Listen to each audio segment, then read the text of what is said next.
It is 6:30. I'd like to call this meeting to order. We have everyone here tonight, so a quorum is present. Moving on to number 2, where we either approve or amend the agenda.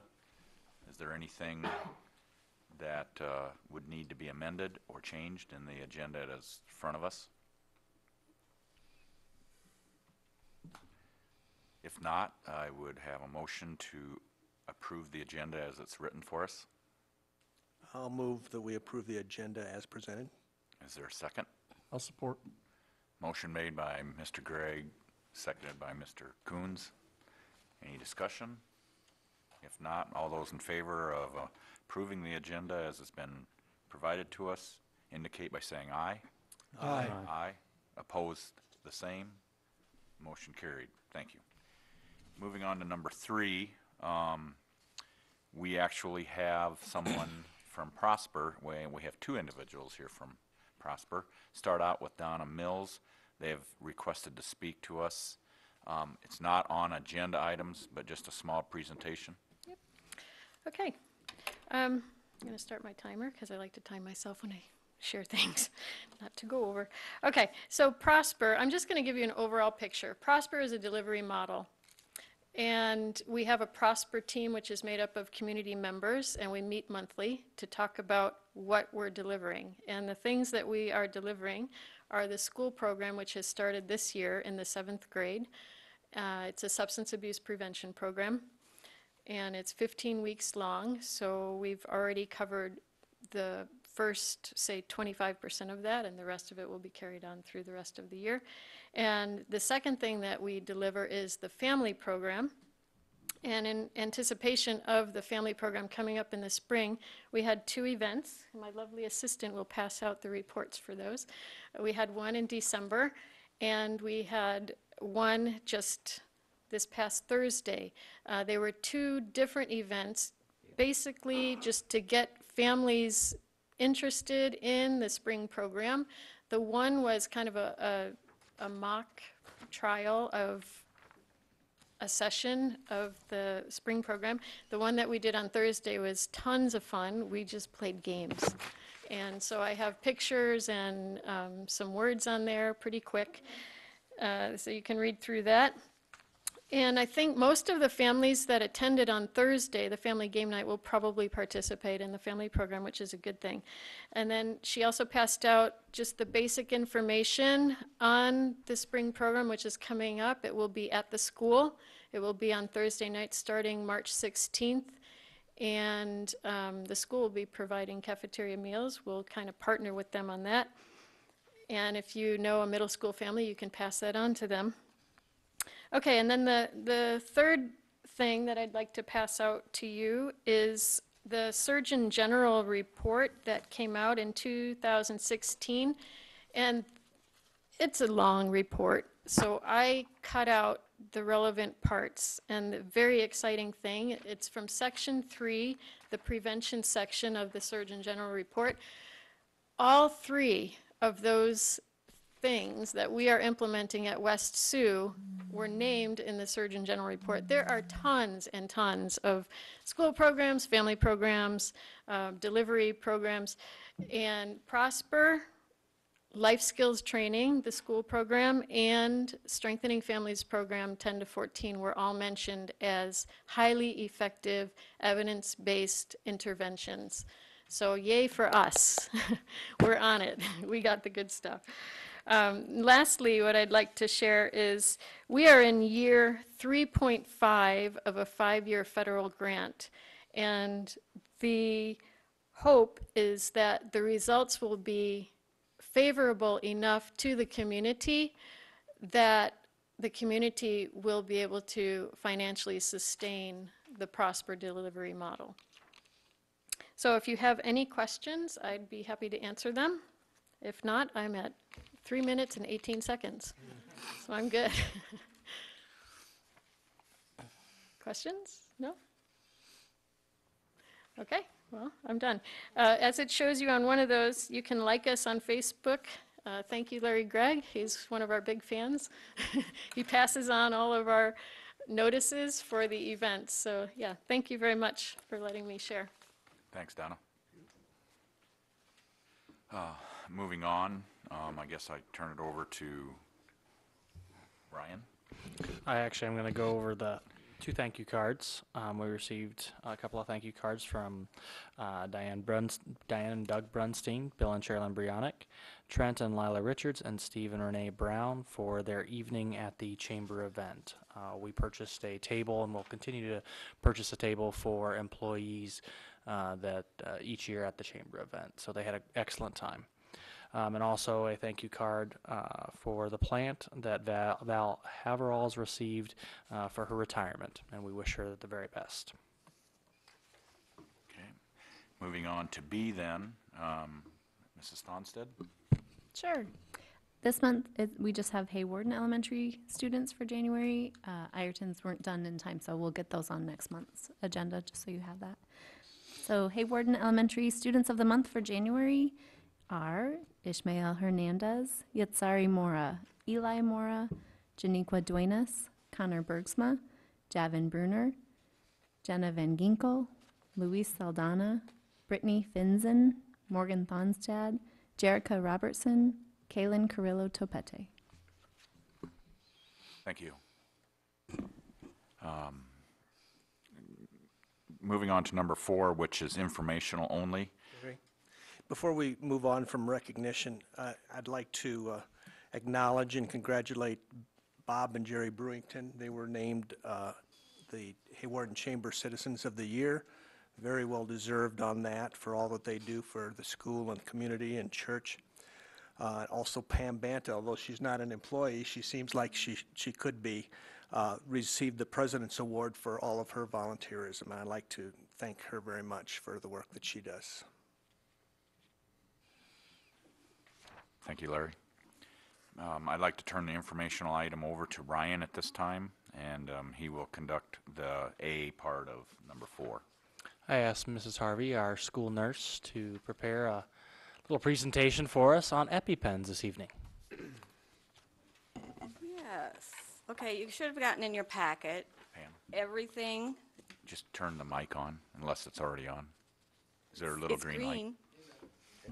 Okay. Thank you. All right, so what I gave you in your agenda packet was the actually Iowa administrative rule, which is, typically Iowa policy, some sample policies and side effects of epinephrine if we would give it to a wrong person. Okay, first, if we would even consider having an EpiPen, we would have to adopt a policy. We can't go any further without that. So I didn't know if you guys had any questions. There were a couple things in the Iowa law. It said you would get a stock, let's see, on page 3 of the Iowa law, it said the school would get a stock minimum of 1 pediatric dose and 1 adult dose. Now, the pediatric dose is less than 55 pounds, and an adult dose is anybody over 55 pounds. It also says that they did put in there like the Good Samaritan law, so if you in good faith administer an EpiPen and it's not there, you shall not be liable. That's for the personnel, the school nurse, also the district, the board of directors, the prescriber, and EMS. They pretty much have covered everybody to not be liable if we would accidentally give it or not give it to somebody who was having one. It also tells you there has to be extra training yearly for school personnel to try and recognize anaphylactic shock. They have to provide me with a signed statement saying they would do this. And there's also training and a sheet if it's a medication error, if you give it and the person is not having anaphylactic shock.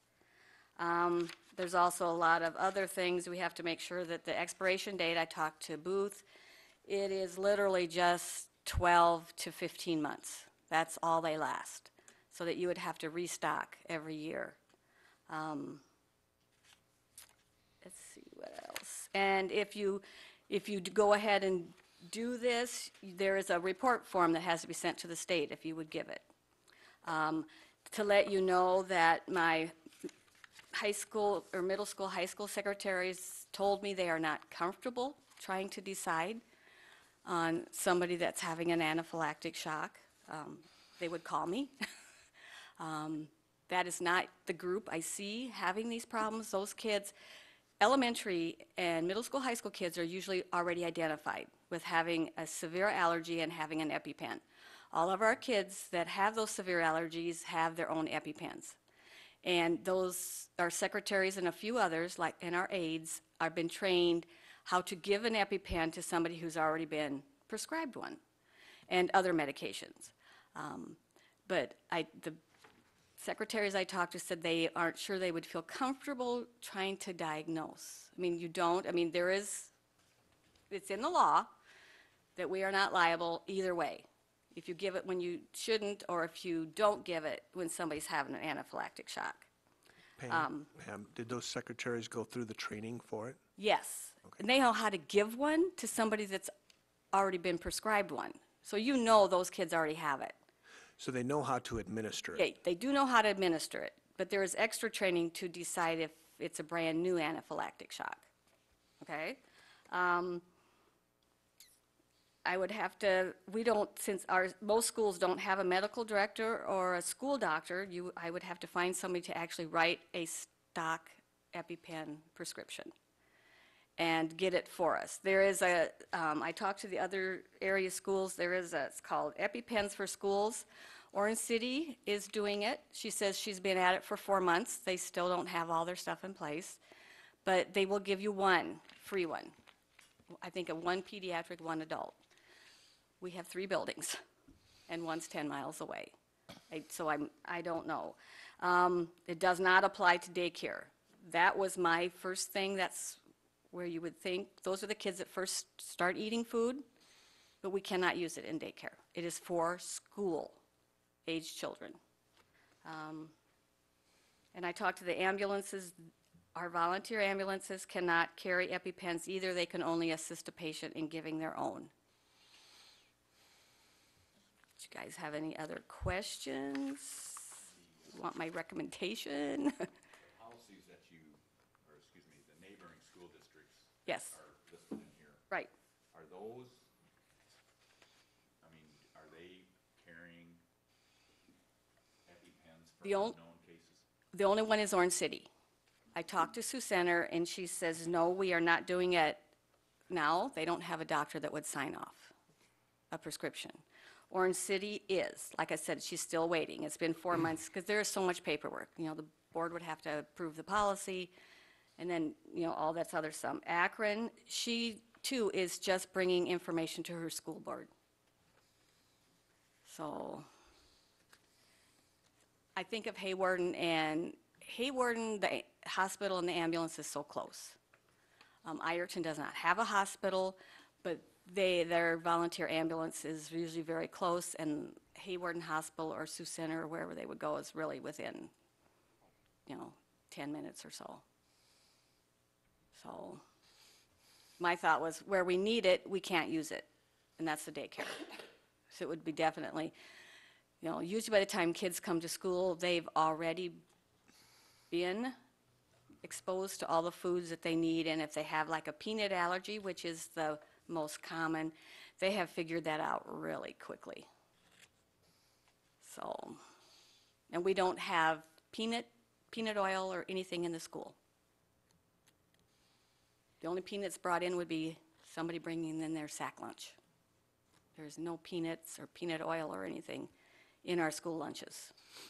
So, Do we have snacks brought in on yes, birthdays? and those classes that have somebody with that allergy, the teacher contacts all the parents and asks them to please not send in anything with peanuts in it.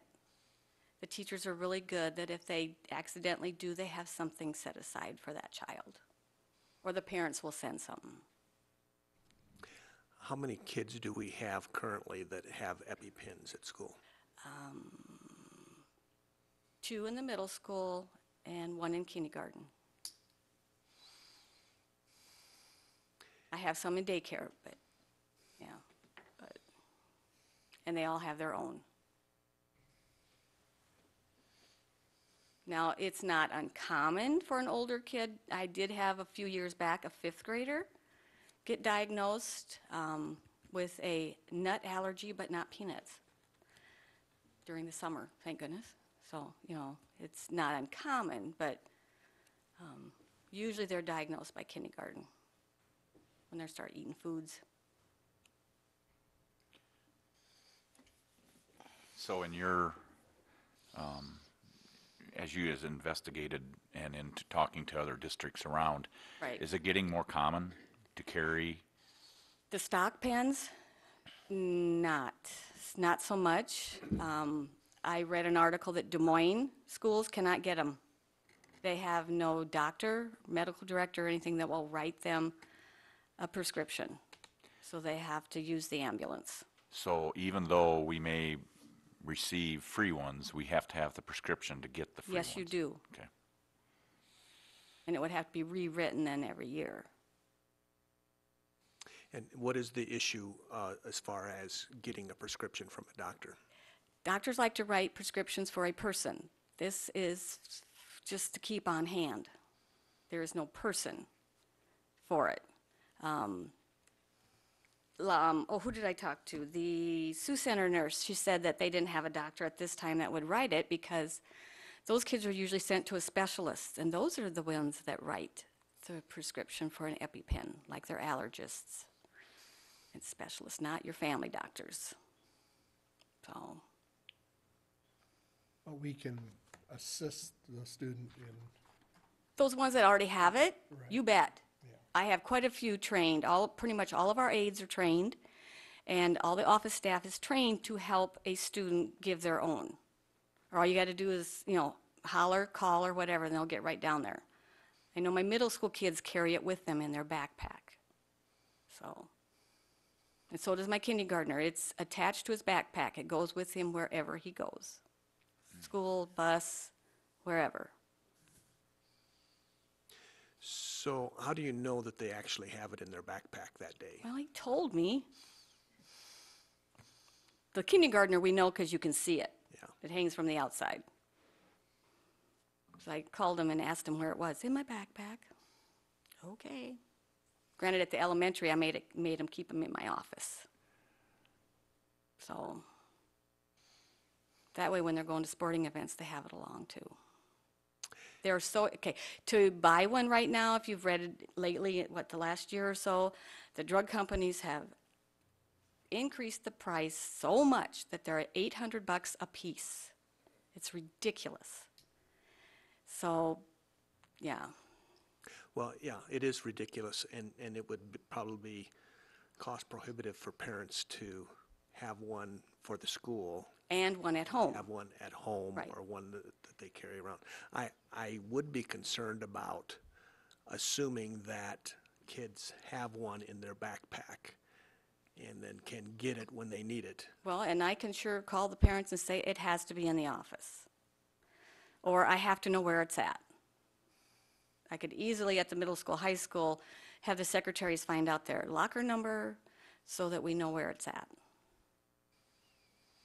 Like I said, the school is pretty much peanut-free. I can't say peanut-free. We are peanut-aware is what they call it. So there are no peanuts at school. And those older kids know exactly what they can't eat. But they sometimes don't know what they're eating. No, that's true. I even had, some of the good ones look on the ingredients to make sure there's no peanut oil or anything in it. Yep. And it's not always clear, even on Not the label. always, because sometimes it's made in a Right, factory that makes peanut items. yep. So what is your recommendation? At this point, this law just went into effect in 2015, and I had seen it, and I just thought, I'm going to wait, see how everybody else is doing. Not everybody jumped on right away. It's difficult to get all this stuff in place. Where it's needed, I'm not there but one morning a week, and we can't use it for the daycare. I mean, I'm just thinking, okay, not every school owns their own daycare either. And like We Care would never be able to get one. You have to have a nurse on staff, you know. So Oh, but you might need one for a kindergartner or a first grader in Ireton. it's possible. It's possible. Now, the Orange City School nurse told me, and I don't know if that's part of the rules, it was part of her policy, that she wrote it specifically in your policy that it would only be available from the hours that she is there. That means it is not available before school or after school or at sporting events. Because she said it is locked in a cabinet in her locked office. Well, that doesn't sound reasonable to me. Well, but, you know, during the day, everything's open. Her office is open, and I'm sure more than one person has access to the locked cabinet. But that's what she told me, so. I mean, if you're going to do it, you need to have people trained in that building, Right. you know, at all times. Um, And it's not always going to be you. No, it's not. And I would always be in the wrong place. We have 3 buildings. I would never be where I needed to be. Marky was at the secretary in Ireton. She said maybe, you know, and Sherry Eisman said too, they would call me if I wasn't there. But, you know, I can't over the phone do much either if I'm not there. So it's always safe to, you know, call the ambulance. Yes, but if they're not carrying EpiPens in the ambulance either, then No, it's going to be I know, 15 or 20 minutes by the time a kindergartner or a first grader gets to the hospital. okay.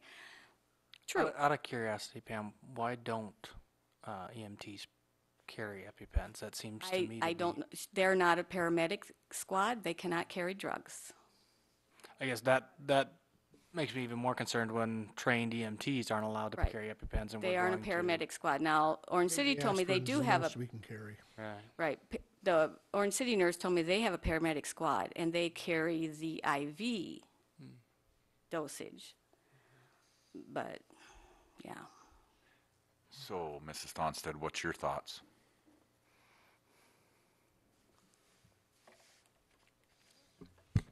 I have concerns.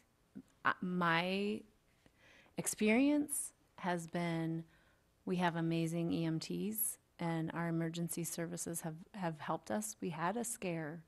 We had a scare in daycare multiple times.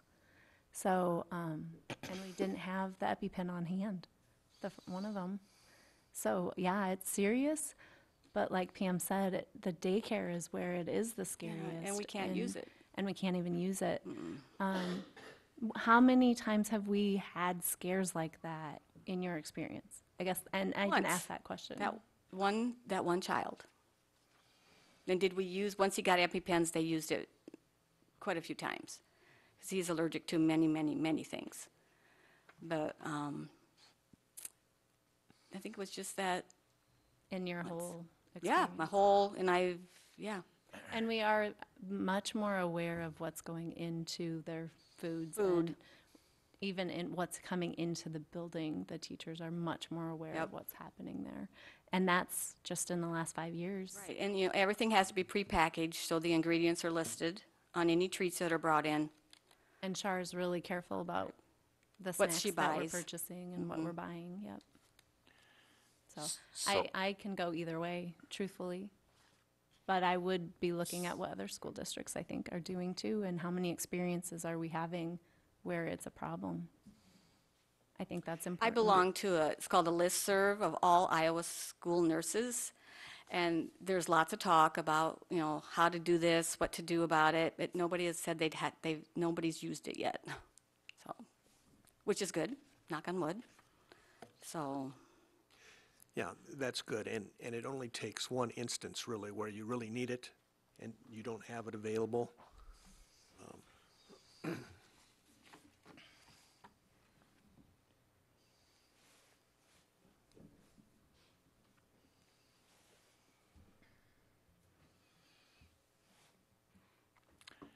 Any further questions, comments? Yeah, the probability of that happening seems to be pretty small from what I'm hearing.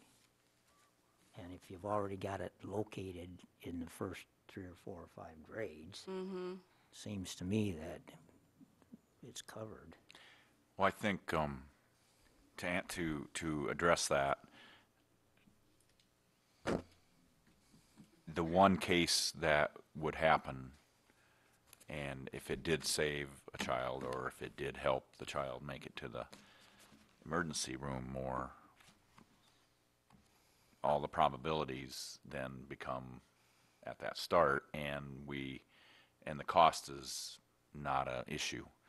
I mean, that's how you've got to look at it, because we're hoping never to use it, actually, is what we're doing, you know. The only thing that I question, I guess, is if we do have people that are not willing or are perhaps nervous about doing it, generally that's not a good place to go in that particular environment, Right. in my opinion. But this is information only Right. anyway Right. at this point, and perhaps after, you know, you got 2 other school districts here listed for Right. informational purposes. That's right. They are doing it, or they are going to do it, or these are their policies. These were just sample policies I found that were Okay. sent out through that listserv, that some that were working on it, because that's the first step, is having a policy. Okay. And everybody has to try and find free ones. There is a company, like I said, called EpiPens for Schools. I don't think they're going to give us 3 of them for 3 buildings. Actually, we'd have to have 6 of them. That is true. 6? Well, yeah, no, you'd only need have it, you only need a pediatric one in Ireton, and the others would be adult. 55 pounds and over is adult. Pretty much. Yeah. Hayward's tricky with our 2nd graders. I did talk to the Orange City nurse. They had to check into their liability insurance to make sure it wouldn't go up if we had this. I mean, yes, it says in the policy, or in the law, that there's no liability, but she said they had to check into that. I would think if you'd get into this, part of the policy would be the parents would have to sign off on that. As a school, we could administer this. Which would be So like the we're going to sunscreen have a file for sunscreen.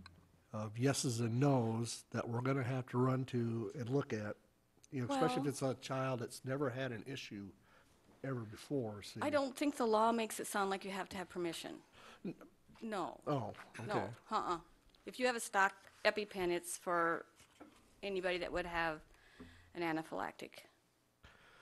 Okay, because we hear in the last couple of years, 3 years, of more and more people not allowing their kids to get the chicken pox vaccines. oh. You know, so I think we could maybe possibly run into some issues there. Maybe. Well, like the law says that, you know, nobody shall be liable. But like I tell my kids when I teach them CPR, you know, you are the Good Samaritan law, you'd try the best you can. It probably would never get to court. It doesn't stop somebody from trying to sue you. I mean, you can't say no, never, because you never know. It would never probably, because of the law, you would not be liable. I have a question. Could you theoretically just get them maybe for the Ireton building, since they're so far away from A hospital. the hospital? The last school I was at had an issue. A kid ate something and he was in 8th grade. He was known to be allergic to things, but this was something new. And the issue with that was enough people in the building that could respond appropriately with the EpiPen. And because the school nurse was gone that day. And then there was enough time to get the ambulance there and get him to where he needed to be, you know, and in Hayward, and we're pretty close. We're So really we close to would the hospital. reasonably be able to get an ambulance there and get the student to where they needed to be if we didn't have that on hand, you know, if they didn't have their own. So maybe the element is looking at, do you just do that at the Hayward or at the Ireton Elementary and have it on stock there because you're further away? True. Carrie, the episode in the daycare, there was no problem getting him to a hospital, or was there? No. Yep. Those first times you can tell because they break out into hives and it doesn't get better.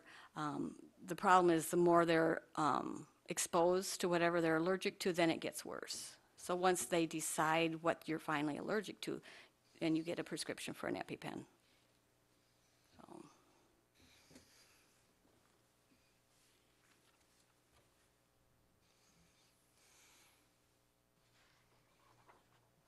Thank you for all the Okay, I was information. gonna say, any other questions or anything? You'll have to just let me know then. Okay. Thank you, Pam. Okay, moving on to B of number 4, informational. I guess I'll turn this over to Larry and Ryan. I think Larry is the one that's going through all these and bringing them to our pamphlet for us. Yes, we've got a new group of policies that the School Board Association has recommended we make changes to. Their recommendations are in the boxes at the top of each policy. The first policy is for annual meetings, code number 210.1. This just puts in the wording that is proper according to law for when we have our annual meeting.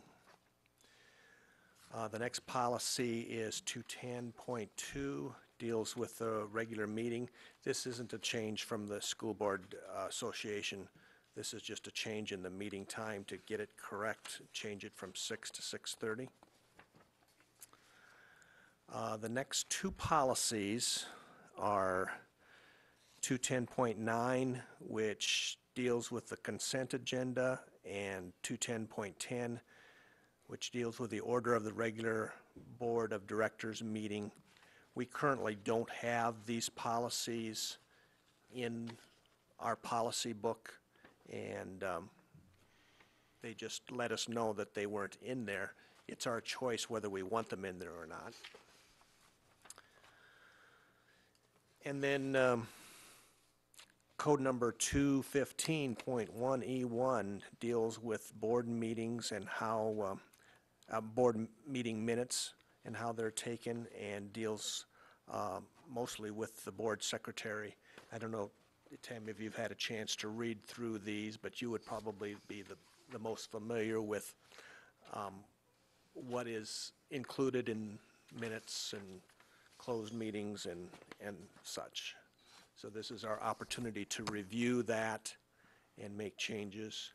And then I believe next meeting we would vote to approve those changes. Okay, anybody have any questions? In regards to adding the two items that are currently not in our policy, they're recommended by the Iowa School Board Association of School Boards, correct? 210. Is it the two? I'm not sure they recommended, they just noted that they weren't in there and that we could consider adding them. So it's not really a recommendation, but they were just pointing out that we don't have them. And But they printed up. Who did the printing of these then? I printed out their sample policies for those. Okay. Because a book provides more guidance to the board, I would recommend that we include those in new board policies. Okay. And you might want to look through the order of the regular Board of Directors meetings, the code 210.10. They didn't really have the items listed. I just wrote down the items that we've had in our last couple meetings, but there might be something missing. Do we ever have old business, or is that included in? Sometimes we will change it, but we do that when we amend or approve the agenda, and so we can maybe help somebody get to another meeting, or it just actually takes precedence over the other part of the meeting. And then at that time, we change the agenda, so we have that covered. because it's a vote by motions and stuff. So I think that would cover us, correct? I would agree. Okay. I think Ryan being the superintendent and myself being the chairman right now, I would recommend that they be added. And I think the way you did it is just fine. That would be included then if we agree to. You know, we basically have the second reading in the next meeting, and each one of these policies, even the ones that are new, are part of that. So we'd review that, we'd okay that, or excuse me, the motion would be made, and then we'd vote to whether accept or not. Those would be included into there. That would be my thoughts. And I think it just offers, like Ryan said, more guidance and more background to ours. So.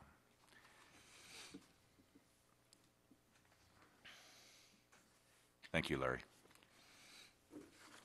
Moving on to the consent agenda. We have the January minutes in front of us. Everybody had a chance to look through that?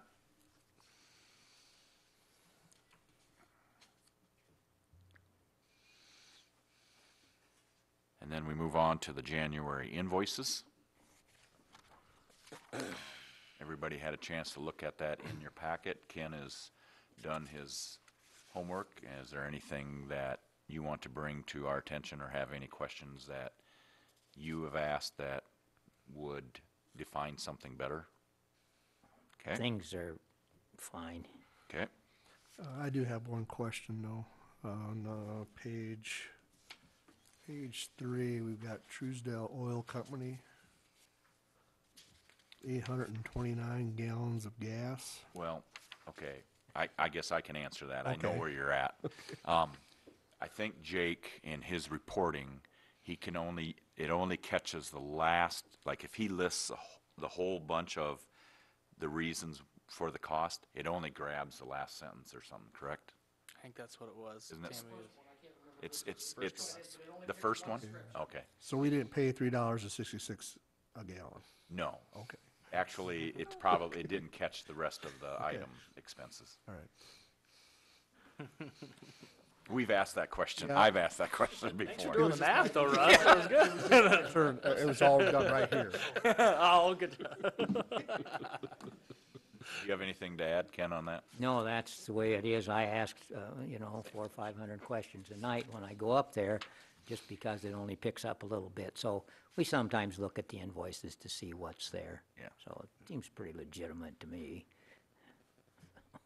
So you want to change the program, it'd be all right. It'd be more informative, but probably won't. Okay.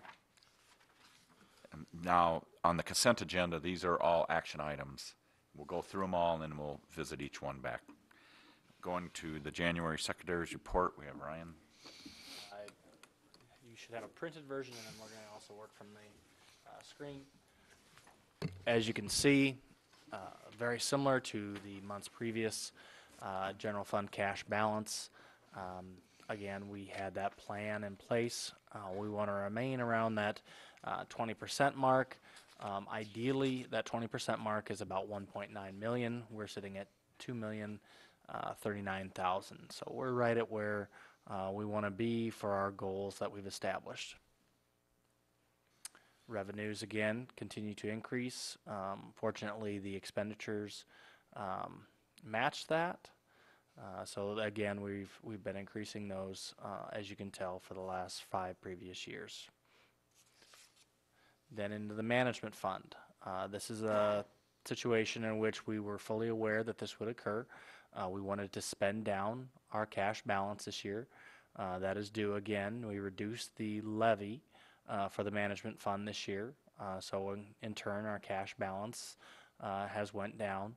This, as we approve the new budget in April, will be something we will take a look at, and the management levy will have to increase. Hopefully, as we start doing our work towards next year's budget, we will be able to kind of balance that out through other levies, and it will not be, our goal is to keep our levies about where they're at. But of course, we will have to take a close look at what we're going to do with the management levy, because what it is set out currently would not result in staying stable within that cash balance for the next financial year. And the management fund expenses have increased through various things out of the management fund. One of the biggest expense increases are our break-fix insurance. So as we expend money from the management fund, if you'll remember the break-fix, that gets identified as then revenue in the general fund. So it doesn't go back into the management fund, it goes back into the general fund. Since we were doing so good at our break-fix, of course, they're going to match their profits with the cost and in turn increase those costs to us, so there's a balance there. And then management fund revenues go again back to reducing that levy for this current financial year. You can go on to the next one. Activity fund, the cash balance has increased, and this is due again, revenues, as you kind of scroll down, Tammy. You can see increased because of a couple of our major projects that we have that we're holding on to funds, and in turn that cash balance will kind of go back down after we continue to expend more dollars from those fundraising activities on the project in Ireton and through other projects. Okay. Any questions on, yes, Ken? I just want to comment that the negative balances that we've had in the activities situation looks like by the end of this year should be all positive. We've been making pretty good progress. We have some money there to take care of it, so I'd like to see that done by that time, and I think it's going to happen. So. I think you're absolutely right. Mr. Boza has really taken an active role on trying to organize those items and making sure to keep a really close eye on many of them, and I think you're absolutely right. Yeah. I think that will be, by the end of the financial year, exactly where we want to see it. Thank you, Ken. Yeah. I did have one more. Thank you, Tammy. I wanted to kind of keep this as an update also because it affects so much of our school funding, our student enrollment. If you can scroll down just a little bit more there, Tammy, it should give us the dates. Oh, thank you. Gives us an indication of where we're at. So on 12/1/2016, you can kind of see our count day.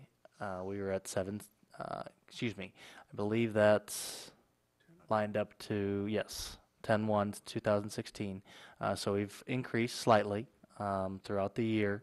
We'll probably, what typically occurs in the spring, we have a little slight decrease in student enrollment. We'll see if that kind of matches up to what we've had in previous years. But it is still looking optimistic. And again, on next year's count date, we do anticipate, I'm very hopeful of an increase of approximately 15 students. And then that will be due to a very small senior class that'll be graduating, hopefully bringing in then our average kindergarten class, and then even with that, the hope is to increase approximately 15 students.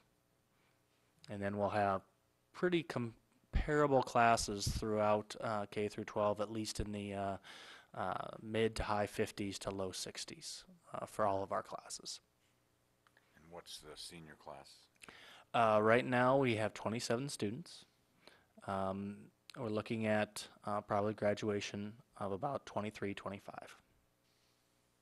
So it probably will be, I would say, not knowing way back in history, but it has to be pretty close to one of the smallest classes to go through West Sioux, I would assume. Do you know what the count was on the count day on the senior class? For the senior class, not off the top of my head, Ken, Okay, but I can fine. actually, by the end of the meeting, I can find it. I have it somewhere. So. Okay. And do you track how many students we open enroll out? Yes. How is that Back. a trend? Trend has actually declined. We actually, back in 2001, were in the 70s for open enrollment. We have decreased that into about the last 4 years. It's remained pretty steady at about the low 50s.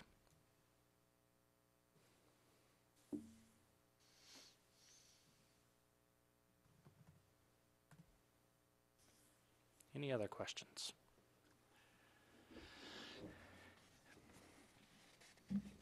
Okay, thanks, Ryan. So we're going to come back and we'll visit A through C, including all the way down into 8 of C. So I guess go through the January minutes. Anybody have any questions regarding that? The January invoices. Okay. Okay, then we went through the report that Ryan gave us, which included everything that's on our agenda, and also included just for informational purposes to support the student count currently where it's at. And then your update for the count was 35. Now that includes students that are in their 5th year of the program or even 6th or 7th year. So they're all marked as seniors. So that class, when they moved from juniors, that is typically your traditional seniors, was around 27. But the count was 35. Okay. Thank you for the question, Mr. Cook. Okay. So we'll go down, so that we got the cash balance, year-to-date expenditures, the activity fund, management fund, the silo and PEPAL fund, the nutrition fund, and the daycare fund. The amounts are there. So I would entertain a motion in regards to the consent agenda. Motion to approve the consent agenda, items A, B, and C. Okay. Is there a second? Support. Motion made by Mr. Sellers, supported by Mr. Coons. Any further discussion or comments in regarding to the consent agenda, all items listed? If not, all those in favor of accepting the consent agenda as it's written and given to us indicate by saying aye. Aye. Aye. Opposed, the same. Consent agenda passed. Thank you. Moving on. Oh, excuse me. We wanted to do the contract separate, correct? That's how we usually like to do it. Isn't that? Okay. That's fine. I guess I Oh, that's fine. didn't mean to say the consent agenda. Items A, B, and C. Could I add that? Okay. Moving on to D on personnel. We have some contracts in front of us, which Ryan will probably, or even the principals can go through with us. Yeah, we have 4 contracts, one for Caitlin Lockhorst for middle school girls basketball coach. Mariah Pickner for instructor for NCC college classes. Janet Rankin for the junior class sponsor. And then Leanna Schreiner for the senior trip advisor. Okay. I have a question in regards to the NCC college course. It's $500 per semester per course. Generally, is there more than one course? Isn't there? Isn't there 2? We usually have at each 2 or 3. semester, yep. Okay. And that is different than our online courses, because we do offer those courses, but those aren't taught by a teacher within a classroom traditionally like we have. And do we get any reimbursement back for offering this? We have, I don't remember the amount off the top of my head, but there is funding that is associated with the college level courses. There is, okay. Is that for first semester or second semester, or we're just covering the That was bases? first semester. Okay.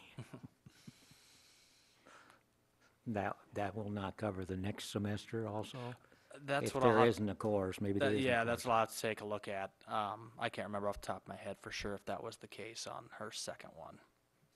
Generally, if I remember right, didn't the total of about $8,000 always a year? Yes, yeah, How much was it something like that. off the top of my? What's that? I For think if I college? remember right, in years past, I think it's always accumulated to like $8,000 some dollars Okay. for the entire, at least. So that would translate to 16 courses. We have 16 college courses up there. I believe actually we have more than that offered via the online. Yeah, but the one you're talking about paying for 'em. Just that one, we only offer I believe Mrs. Pickner is only certified for the 2 courses, which one is psychology and sociology, I believe, if I remember correctly. Okay.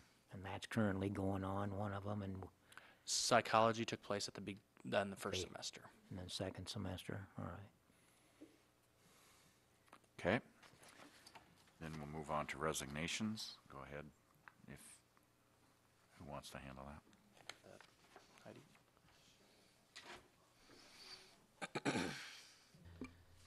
So we have a resignation from Leanna Schreiner. She said she's given her official resignation for summer baseball concession stands. Okay, thank you. Any questions or comments regarding this? That's not a contractual position, is it? No. It isn't, okay. All right. Larry, did you have something? Well, I just wondered if we had any plans yet on how we're going to replace that. I would like to open that up to the same type of position that we've had in the past. It's been very successful recently. Summer concessions is very difficult to get groups. Like we have during the regular portion of the school year, we do have volunteer groups that volunteer on a nightly basis, and it varies. For the summer, to have organizations or groups that will volunteer and then can have it consistently. Because of the amount, it's so varied on profits, it has worked in the recent past for the benefit of the concession stand line item number and that individual who's taken that on and providing a concession stand that was open.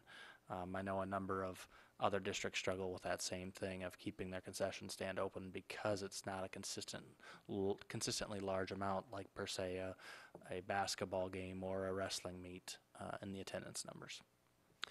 So basically, if someone were interested in doing this, they would get a percentage of the profits.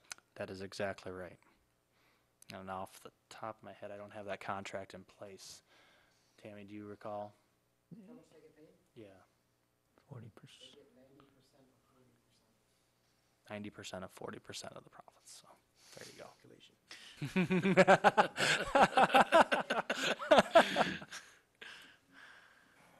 90% of 40% of the profits or of the proceeds? Proceed.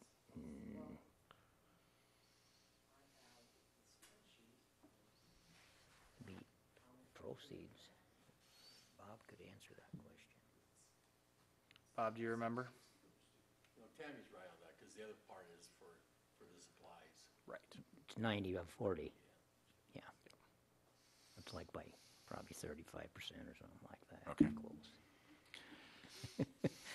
So that's what it'd be, 35% And of the technically, we gross. don't have to approve a person for that. That's just, since it's not a contract person, it's not on our back page. No. We have approved the work agreement in the past. Is this paid out? I mean, do we collect the monies in and then it's paid out by a check from the school? It's not from the cash of the...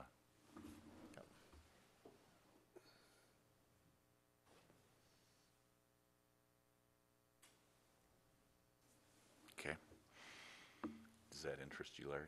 What, no, I'm hoping somebody maybe will be listening that might be interested, but last year it was over $3,000 profit, right? Okay. I know we have a board member that is experienced in this type of work, so. I heard the Greggs were really interesting. Oh, so much volunteerism up here. That's impressive. Motion we hire Larry.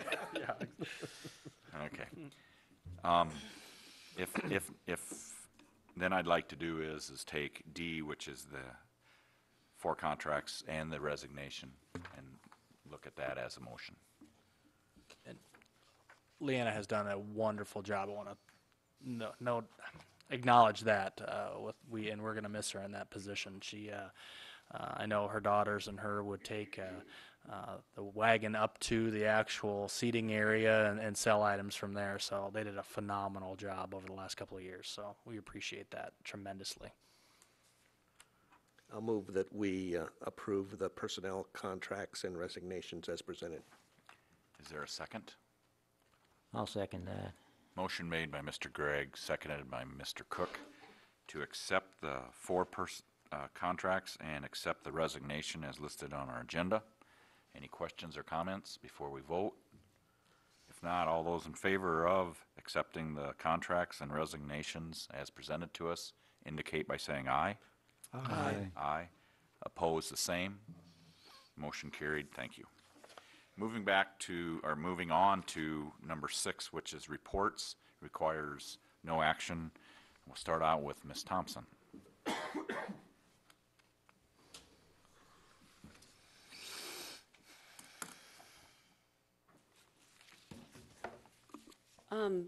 Part of the TLC plan is to evaluate through the use of surveys, staff surveys, administration surveys, for the different positions that we have, except the instructional coaches, because that would violate confidentiality if we isolate the people that they work with. So we rolled instructional coaches in with just our TLC, and their job description is covered in all the questions that were asked in the TLC team survey. So you should have received 3 separate surveys. The TLC team survey is covering all of the teacher leader positions. The TLC lead would be my position, and the mentor positions. The TLC team is the big one that we needed to go over, and we did that as a TLC team today. And when I was speaking with Mr. Kramer before we sent out the survey, we developed a goal of a number of 3 out of 4. And with this being this first survey, we decided to go with never, rarely, sometimes, and always. Now that might change as we go through to make it more informative. But so never gave you 1 point in for the average. Rarely gave you 2, sometimes 3, and always gave you a 4. So on a scale of 1 to 4, we wanted to average a 3. And if we look at it as just accomplishing a 3 out of 4, then we've met our goal on most of them, but that's not what our goal as a TLC team is. Our goal is to improve in different areas, but focus on our weaknesses that were perceived by anyone that took that. If we add up the number of staff members that would take this and subtract out the TLC people, because we weren't going to take a survey on our own thoughts, it is somewhere around 55-ish. But we had 50 people that responded to the survey, so that's really good. I was surprised we got that many, because it's not the easiest thing to do, is to get people to respond to surveys, and it seems like they're kind of surveyed out. But all of the questions were based on the model teacher leader standards, and some of these standards are going to be adjusted to meet our needs as a TLC team, but we haven't gotten that far. When this was written, we were only 1 semester in. So we decided to take the questions and the criteria and send that out as a survey. So there will be some minor adjustments, but the basic spirit of each question is going to remain the same. So I'm referring to the TLC team when I'm talking about most of this. If you look at question 1, it's about research concerning teaching effectiveness and student learning, and all of the questions were dealing with that. We did decide that our lowest area obviously was the 2.95 out of 4. We decided as a group that we need to look at a little bit more about looking at the data for the kids in your classroom at the current time. And a lot of the middle school, high school people have a tendency to think of data in terms of Iowa assessment data only. and not classroom data in terms of formative assessments and what that tells you about what the students know. And we talked about that at length because it's an issue that really needs to happen in order to be current with what your kids know and where they need to move to. And middle school, high school doesn't have a platform for doing that. So it needs to be teacher developed. Middle school and elementary, we use Ames Web to give us information. We have a lot in the elementary school, but as students get older, they don't have as many assessments that they can take to tell us what level they're at in any of the disciplines, much less the big three, reading, math, and science. So we're working on that through our instructional coaching and hopefully through some professional development. And so in that first, yeah, it's good that we got a 3 or above in our collaboration with colleagues and stuff, but we still need to work on that. We still need to try to make it an attractive thing to work with an instructional coach instead of something that they look at as a weakness area and that they always are trying to fix something instead of focusing on their strengths and improving those. And as we go through, hopefully that will pull more and more people in to the instructional coach model.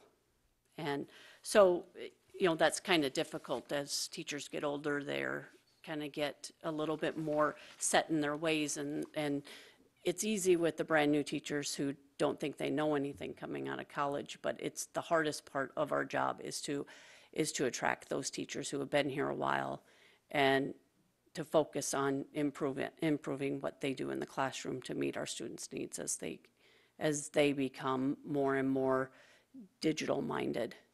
That changes the way that you have to appeal to them. And as we went through, we had some really good areas that we focused on. One of the big things that was not good, and that was question, I believe, 5, and that was working with families, different cultures, and our community. And one of the big questions that came up was, is that a major function of our TLC plan? Or is it just part of our model teacher leader standards? And none of us could really answer that question. I think we need to look at it more in terms of, is this something that we need to take on more and to work with our different cultures, to work with the different people in our community? And we don't think it's a bad thing. We just don't know if it is a major function of our TLC plan. So that's something that we need to look at more and see if, I know we have a family engagement piece in our school, we have home visits, but is that enough? Or is that something else that we need to try to work into our job as mentors and instructional coaches? So that's one of the questions that came up with this, and we're going to try to look at it and see if it's really going to be something that we can take on, or if it's really too big to take all of that on in addition to all of the duties as a TLC team. But for the most part, I felt that our scores were good, but I have a tendency to look at how we can improve more than looking at, oh, we do this well, so we can just rest on that. But and most of our TLC team feels the same way, is they want to improve. They want to get into more classrooms. They want to learn more. Right now, there's 4 study groups going on with the members of TLC, and they just got done doing Ames Web testing for elementary up through 8th grade. And so they've been busy. They've been working hard to get that information out to the teachers before we get too far into second semester. We want to know where the kids are at and how they're improving. And so I think there's work left to be done in terms of the TLC, and we have to remember we're only a semester in to our plan. And hopefully when we start next year, we can start that much further ahead. And another area that we kind of feel that we're not sure where we need to be at is question 7, which dealt with advocating for our teaching profession and for policies, looking at trends nationwide, looking at trends in our areas, advocating for different things as teachers. And so that was another low area that we're looking at. So that was our overall survey, and you know, we didn't feel that it was terrible, but we know we have room to grow. The other 2 dealt with the mentoring program, and this was given to the mentees only and how they feel, and they're above 3s all the way across the board. The mentees sometimes run into a little bit of they're torn between whether they want to be out of their classroom to observe other teachers or whether that takes away from what they're doing in the classroom. So it's a tough decision. So I think our mentors are doing a great job, and they're way overextended with the number of new teachers that we have. It's a huge job for them, and I think they're doing wonderfully. I don't think we have any areas besides the area of getting into different classrooms to see what people are doing when they're forming their ideas of what a good teacher is. And that needs to be encouraged, and it is encouraged by the administration. It's not something that we look at and say that, oh, if you can find the time during your prep period, well, they don't have time during their prep period. So we're trying to get the instructional coaches to do some covering where it's covered by a teacher that can do the job, and they're not really going to miss out on anything. The students aren't going to miss out on anything. So the mentoring survey was very positive. Jen? Yeah. Do our mentors have more than one mentee? Yes. More than 2? Some. Yeah. Because Because we how have many- 6 mentors, and we have, plus our second year. Yeah. And then we have some that are new to the district that are mentored. And some of the instructional coaches are also mentors. But I can't foresee that ever being the case again where we have that many new ones. So, and that is one less than what our plan has written. Plan had written that we would have 7. But, so, and they don't have any time during the day set aside for any mentoring duties. So it all has to be done outside of the school day. So that's the difficult part. Because usually our mentors are the ones that are active, and we have new teachers that are very active in extracurriculars, so that gets to be a difficult thing to accomplish. But I've been impressed with majority of what they've chosen as important things that they need to teach them. And so I'm not looking at any of the mentors as being just, you know, trying to get extra pay, because they're all working pretty hard to do what they do. We did an estimation of the number of our teachers that are impacted by instructional coaches, and we estimated somewhere between 50 and 70% of our staff has taken advantage of the instructional coaching that we offer. There's never going to be 100%. Unless we would make it mandatory, and that's not the design of TLC. It's a voluntary process, but so I'm not actually, I can't pinpoint it somewhere at exactly, because it changes as the year goes on, how many teachers are involved with instructional coaches at a time. So, and the last survey was the survey over the job that I'm doing, and that was given to the administration and TLC people, because majority of the staff doesn't really know what it is that I'm supposed to be doing. I've been working pretty hard on some of the communication pieces, because that was something that, as I pulled the individual instructional coaches and mentors, that's something that they really wanted from the TLC lead.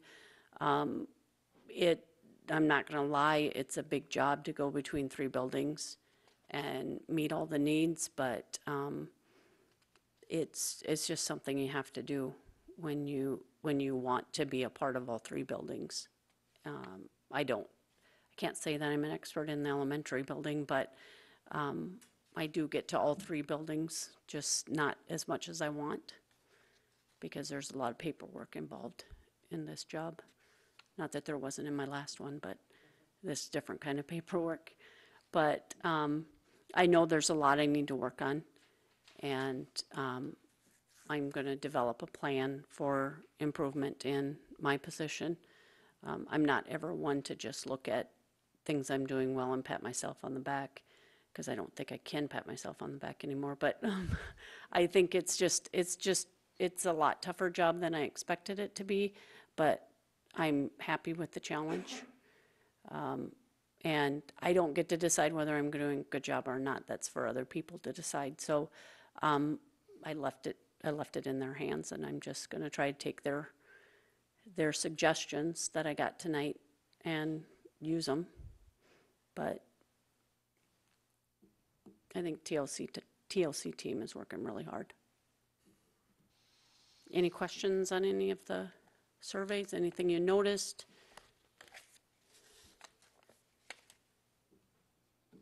Thank you. Thanks. Thanks, Jen. Mr. Bose is not here, so we can just go through by reading, or are you presenting? No, just a written report. If there's any questions, Okay. Any questions? Maybe perhaps somebody here can answer it. Moving on to C, Mrs. Thonstead.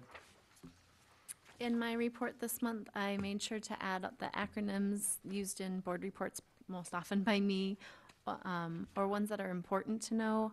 I already know that there's some missing, so I think that Ken and I talked, and we think that maybe having one at the beginning of the year, and then as we go, that we can add to it as we go. So this will be our starting acronym definition log. Is there going to be a test on these? No test, no test. But if you ever have questions Well, at about least give something in one to Ken. board, at least we'll be able to call Tammy and say, what's that stand for? And she'll actually know what the answer is. So I'll add to it as I go. And I would suggest the that you team, test too. Ken. Oh, no, I won't do that.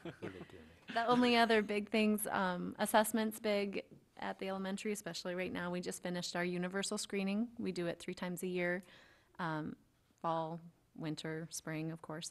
And so we're looking at that growth, looking at interventions, looking to see if the interventions that we have in place with kids actually are working. If not, do we need more intense interventions for kids? So that's where we've been working really closely with specialists and looking at that data and figuring that out. Iowa assessments started at the high school, middle school, or starts tomorrow. At the elementary, we start next week. I'll be meeting with all of those teachers that give assessments, and we'll be going through the directions, the manuals on Friday with individual teams. So that, and then ELPA 21, which is our ELL assessment, which is the English language learners proficiency exam. So that will be coming up in March.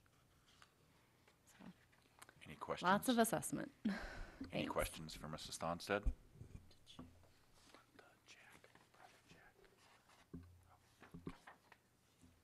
Okay. Heidi? All right, so the first thing I want to do is thank the National Honor Society, Student Council, and the basketball cheerleaders for helping us out. They all volunteered to provide daycare during our equity visit parent interviews. I think we had more of our babysitters show up than the number of kids needed. However, they were prepared, but it was good.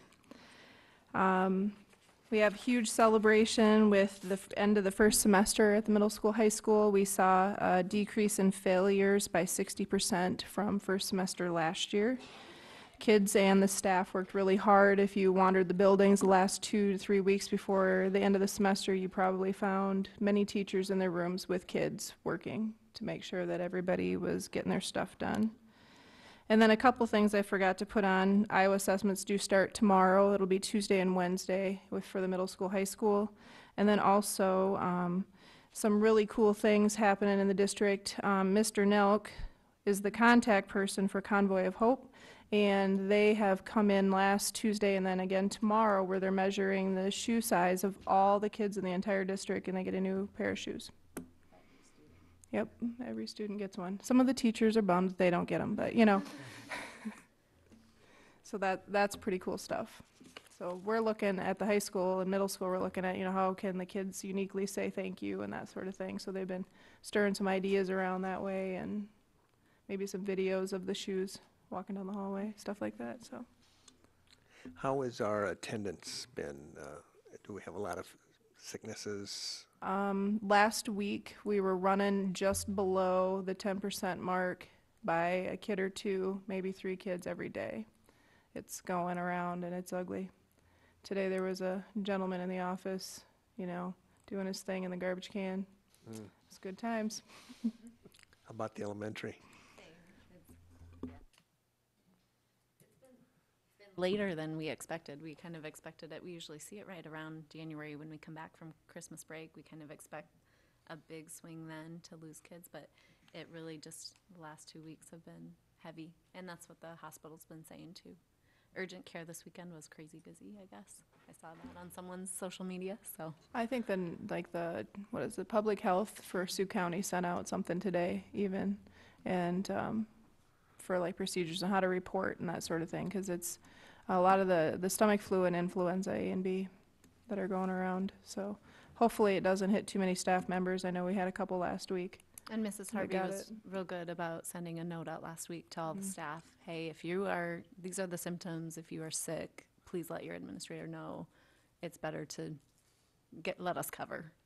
So don't pass it around so that everyone else gets sick. So trying Seems to like, wash hands a lot. Like flu season corresponds with Iowa basic skills. Must be. The fear of the test. I don't It's know. anxiety. I don't know if there's a direct correlation there now, or just a coincidence. But You could come in and do the research on that for us. No. Thank you. I guess what I'd like to do is note the last paragraph in the 60%. Congratulations. We appreciate that very much. The staff worked really hard to really kind of wrap their arms around kids and show the support, you know, so the kids knew. And it was kind of funny because even within the first few hours of, you know, saying, hey, these are kids that are struggling, let's help them out, let's, you know, do what we got to do, make contact, talk to them, support them, you know, whatever it is. And the kids were like, why are all the teachers talking about my grades? This is weird, you know. So it only took a few hours for the kids to catch on that we were up to something too. So, and it was really awesome to see all the teachers in the classrooms working for hours after school with kids. So. Well, I think that'll be noted and appreciated come May. Thank you. Moving on to Ryan's report. In the packet, you did see from Mrs. Vandeslunt that our 5th graders received a Project Jack grant from the Iowa Realtor Foundation of Iowa and the Iowa Association of Realtors. So that's pretty exciting for them as they submitted that. Ryan, can you explain a little bit about what that project That entails? actually, what I was going to was the website, and I'm having connection difficulties. okay. Otherwise, I was going to put that right up there for you, Larry. It started out of Davenport, and it's out of a remembrance of a student. Jack was his first name, and that had passed away. And then it deals with community empowerment, betterment, those type of activities. So. Maybe I'll get to it here. Try to reload. Oh, we got it here. Okay. Originating in the Quad Cities of Jack Lindemann It gives fifth graders the opportunity to pay it forward in any way he or she chooses.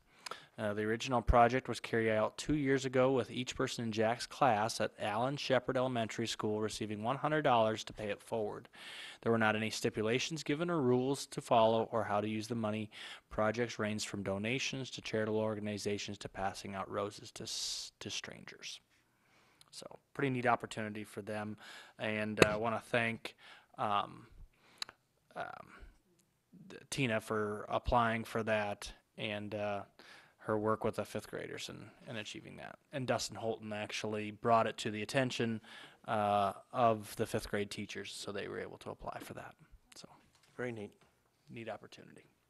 Now I'm going to go into my report. What I chose to wanted to inform board members in the community a little bit more as we progress through the building of our budget, and some important features in that building process deals with our levies.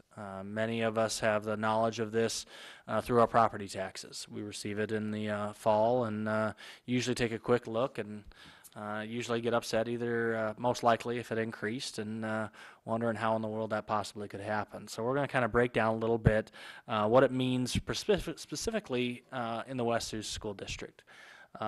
What I created was a graph that illustrates the previous 6 years, fiscal years, of our ranking out of 300 districts in the state.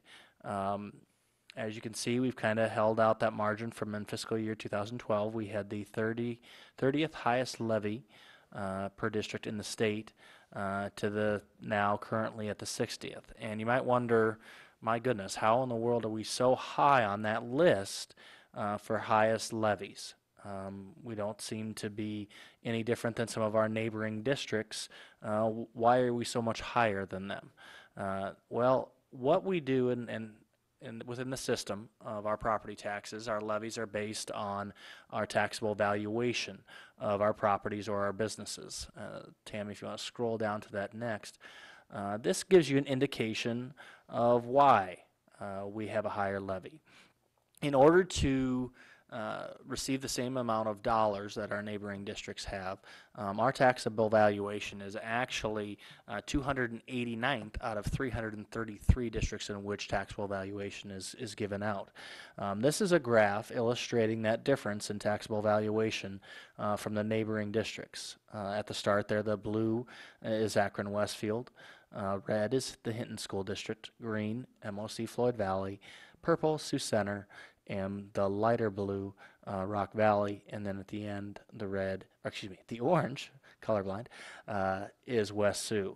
You can see we are significantly lower than any of the districts we surround. So in essence, our taxable valuation, what we're taxed on, is at a lower rate. So to put that in perspective, the average surrounding district tax rate is actually if we were to use a levy number of 1 mil to do a comparison. The West Sioux rate in comparison, if we were in Sioux Center, if we had that same rate, it would be in the West Sioux School District as 1.22, or in essence 22% higher levy rate in the West Sioux School District. Now, here's where it gets a little different, because in the West Sioux per pupil valuation, the surrounding districts average, so their average valuation of a business or a residential property is actually worth 42% more. To put that in the perspective of your home, if I owned a home in the West Sioux School District that was appraised at $100,000 for my home, if I were to have that same home in any of the surrounding districts, on average, that home would actually be worth, valued or assessed 42% higher than it would be in our district. So really, in essence, if you take a look at that, our tax rate is only 22% higher. So my taxes, by owning a home within the West Sioux School District, I pay less in taxes, even though my levy is higher than somebody in the neighboring school district. Now, if we had if those ratios were the same, if, for instance, our tax rate were 42% higher, we would be paying the same amount in taxes. But because our levy, even though it's higher, is only 22% more, our constituents are paying actually less with a higher levy because the average taxable valuation. Now, you can't, of course, there's always anomalies within that, so we can't compare every home within the district or in neighboring districts, but on average, our constituents pay roughly about 22% less in tax dollars to the school district because we don't have any higher levies than what we currently do. So it's kind of confusing, very interesting as we kind of delve into that.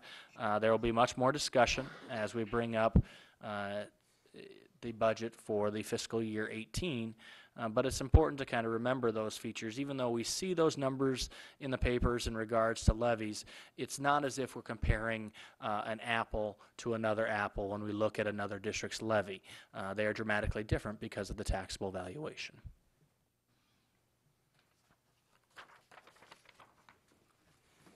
Any questions? Thank you, Ryan. Moving on to the bus report. Ken has normally been kind of working on that. Well, yeah. I have all the information on it. The report has been expanded or made smaller or whatever to get it on one page.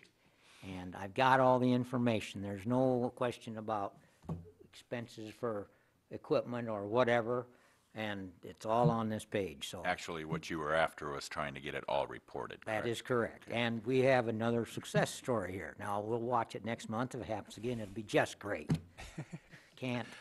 We're on the way.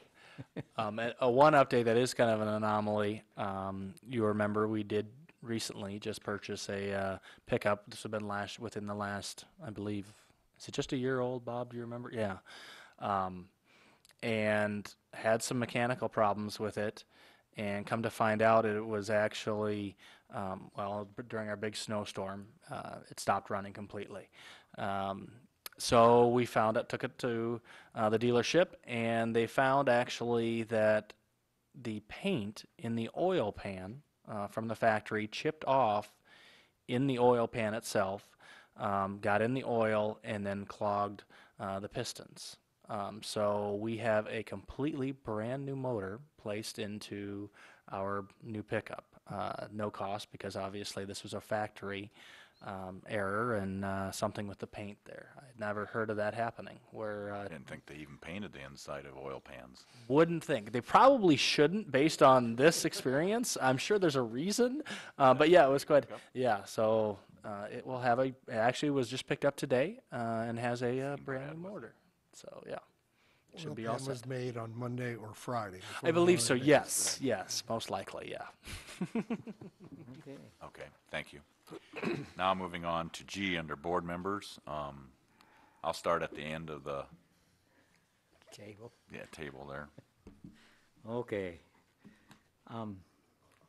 Once again, from what I'm seeing, we have had a pretty good increase in doing well. We hit 95% in the month of January, which is remarkable. Since last year, we were at 91. So we're coming up. We hope that continues. We've looked at some of the stuff that went on before, and we're gradually coming up to a point where we're going to probably stay at least in the 90s for absenteeism. That should improve our scores, I think, in the school. I'm just happy to see that happening and hope it continues. So maybe in another 2 years, we'll be running 99% every month. Maybe. That's it. That's all the reporting I have. Okay. Thanks, Ken. Anybody have anything else? Larry? Well, that's a surprise. Okay. I have a question and I guess it's not a report in the thing. Last month, or excuse me, yeah, it was last month, we had a snow day at the time where there was a decision made and was acted upon an old policy that we reviewed a year previous and changed and amended it. And just to report, because this is open to the public, there was, started out the day with a 2-hour late start intended coming from the day before, and then was expanded to all day. At that time, several people on the board, several means two, correct? Sure. Okay. Sounds good. Because was there just Ken and I? Anyway. Through much, we talked about having and enacting the wrestling meet that night. And through some discussion and perhaps some, I think you went back out on the roads, looked at it, because school was not in session, and decided, there was a decision made to go ahead with the wrestling tournament, which turned out to be successful the way I understood. There was good attendance, and there was no problems with the road the way I understand, other than some spots here and there. So that was, I consider, following the policy, and I think it was successful. One of the questions that I have, and I guess I want us to ponder, was the intent in that policy for the practices. We've had some discussion with that, and the reason why I'm doing this is because we are public, and I like that to be known, that there is discussion about that. Because I don't believe in my conversation that you had with me, Ryan, that it was discussed, the practicing. But I guess if that was to happen again, the same scenario, I think we need to either discuss the policy so we all understand the limits or how far it expands out with everybody that makes decisions of that type. And I guess I just, and again, I do believe with the practice, even though that was at about 2:30, I believe, which was 3 hours before perhaps the tournament was, or the wrestling meet, I believe that it was discussed amongst the people beyond me if the roads were good and so forth, I believe. It wasn't like a derelict of duty by no means, I don't think any at all. And I just would like that, if that would come again at that time, to expand upon that decision of the practice. Even though it was, what's the word I want to use, voluntary or? Optional. Optional, even though it was optional. I guess I just want to bring it up, how everything came to about. I want to make sure that the district people know that it is a big decision, and it is a moving decision. In other words, what it looks like this minute can be different the next minute, better or worse. So I guess I just want to make that clear, and that's all I have. I have a question about that. The practice, was that approved through the administration? That's correct, Okay. yes. Yes, coaches shouldn't make that decision, I Correct. don't think. No, they should not. I agree. And I would encourage any community members, my phone is always on and available to give me a call, because actually, just so board members realize, no one has chosen to talk to me nor called me in regards to that, or any snow days. Yeah, well, okay. I guess my question was is that felt that's covered in that? Is practice covered in that? That was my question. Yeah. I'm not stating that it is or it isn't. I think that we need to review that. No, I don't disagree. I think we need to have those conversations, absolutely. No question about it. And since you brought it up, snow days, What do we have, 2 to make up? We have 2. So now plan is- President's Day, we will have school. We have sent out emails reminding students and staff. And then also the March, it is the Thursday before spring break. So I'm trying to think of that in the top of my head. March 8th, I believe, or is it March 9th? 9th. March 9th, we will be having school. Okay. If we were to have another snow day, which, boy, I love the weather this Yeah. week, so we might not have it. It looks like, well, that would be actually the Monday after Easter, if we were to have a third snow day before that. And then it goes back to the March dates. When are parent-teacher conferences? I want to, They are the Thursday, so that would be the 2nd and the 7th. Thank you, Karen. of March, Of March, yes. so that the 2-week window could still happen. Yes. Okay. Yes. I just wondered if the 2-week window was still. Absolutely. If you looked at a long-term forecast, you kind of got me nervous now. That I thought the long-term forecast looked pretty good. Yeah, for a week, we got to get by another week or 2, and then it's over. Do you think we're clear sailing? Well, yeah, All it'll right. be then. I'm gonna hold you to that. Okay. All right. Okay, thank you. Anybody have from the board anything to add? If not, thank you. Okay,